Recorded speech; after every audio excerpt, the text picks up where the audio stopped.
The Dreyfus affair began with a French cleaning woman. Each night she would empty the wastebaskets of the military attaché at the German embassy in Paris and bring the torn-up papers to the French army's intelligence service.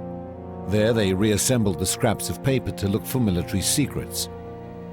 One day what they found shocked them: a handwritten offer by a French officer to sell military secrets to Germany. Suspicion fell on Captain Alfred Dreyfus, in no small part because he was a Jew. The evidence against Dreyfus was flimsy. The main piece of evidence was his handwriting.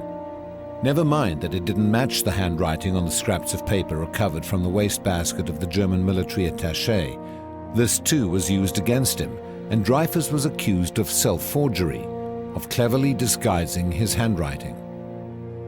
Aware of the weakness of their case, the French military fabricated further evidence against Dreyfus to ensure a conviction. The court-martial began on December 19, 1894, and ended 3 days later with a verdict of guilty. On January 5th, on a dismal winter's day, Dreyfus underwent a ritual public humiliation in the courtyard of the École Militaire. Theodor Herzl, who covered the affair as the Paris correspondent of the Neue Freie Presse, described the public degradation. At 9 o'clock, the great open court was filled with a detachment of troops in square formation, 5,000 men in all. In the center, a general sat on horseback. A few minutes after 9, Dreyfus was led forth. He was dressed in his captain's uniform. 4 men conducted him before the general. The latter said, "Alfred Dreyfus, you are unworthy to bear arms. In the name of the French Republic, I degrade you from your rank. Let the sentence be carried out." Here, Dreyfus lifted his right arm and called out, "I declare and solemnly swear that you are degrading an innocent man. Vive la France!" At that instant, the drums were beaten. The officer in charge began to tear from the condemned man's uniform the buttons and cords which had already been loosened. Then began the parade of the condemned before the troops. He passed by a group of officers who cried, "Judas, traitor!" 20,000 gathered outside to howl curses at Dreyfus. He would be sent to Devil's Island, the notorious penal colony off the coast of French Guiana. There he would live shackled in sweltering heat on a diet barely sufficient for survival, his guards forbidden to talk to him. An intelligence officer, Major Georges Picard, would be one of the first to come to his defense. Picard stumbled on the identity of the real spy, Ferdinand Walson Esterhazy, a ne'er-do-well officer mired in gambling debts. When Picard tried to convince his superiors they had made a mistake, they sought to silence him by sending him to distant posts, finally imprisoning him on trumped-up charges. The army organized a phony court-martial of Esterhazy designed to exonerate him and in effect condemn Dreyfus once again.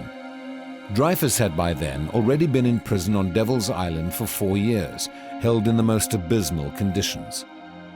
The cynical maneuver of the army was too much for famed novelist Émile Zola, who in 1898 published J'accuse on the front page of the newspaper L'Aurore, accusing top generals of complicity in the cover-up.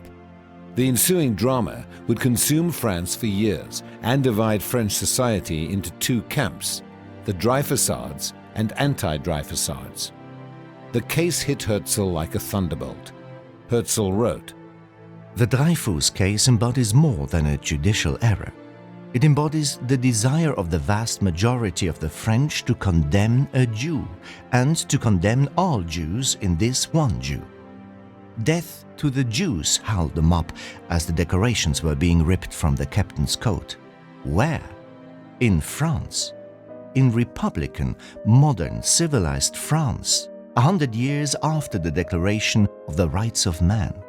The French people, or at any rate the greater part of the French people, does not want to extend the rights of man to Jews."